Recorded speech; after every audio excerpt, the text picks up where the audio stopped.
What is going on, guys? And today we're going to be taking a look at the iPhone 5 and 5S. Hold on, wait. I mean the iPhone SE? Just kidding, guys. We're going to be taking a look at the SE today. So I've had my SE for about 3 months now, and I thought that was a good amount of time for me to get a review out here for it. If you know, I've changed from the iPhone 6, and I was really hesitant about going back to a smaller phone. And I've actually never owned a 4-inch phone. I went from the 4S to the 6, and I just fell in love with this one. As far as build quality goes, this used to be a flagship Apple phone, so you know, you're going to get a lot of premium parts. It doesn't have as much glass as I'd like, but it's really cool. The screen is 4 inches and I absolutely love it. It's perfect for video, perfect feel in my hand in particular.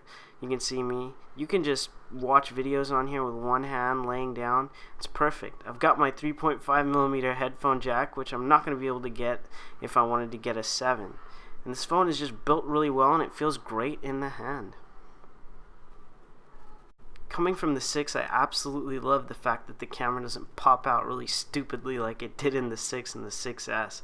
And this phone is just built really well. Now this guy is rocking the A9 with the M9 Motion co-processor, and I've got to say, with this phone this size, it works really well. Battery life is great, and you're pushing about 720p, but you really don't feel it because the phone just takes advantage of all the pixels it's got.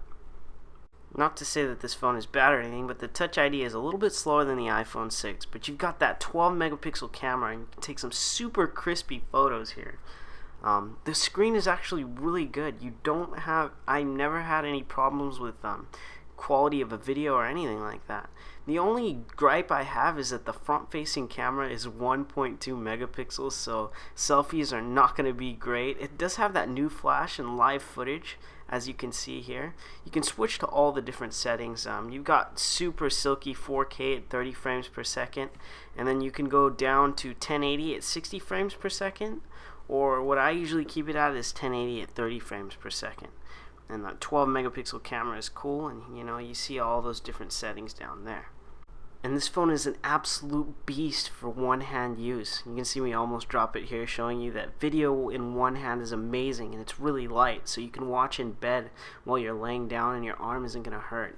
You know, this is really cool for in class. You can actually text with one hand and not really have to worry about hurting your hand or anything like that. And yeah, one-hand use for this phone is absolutely great.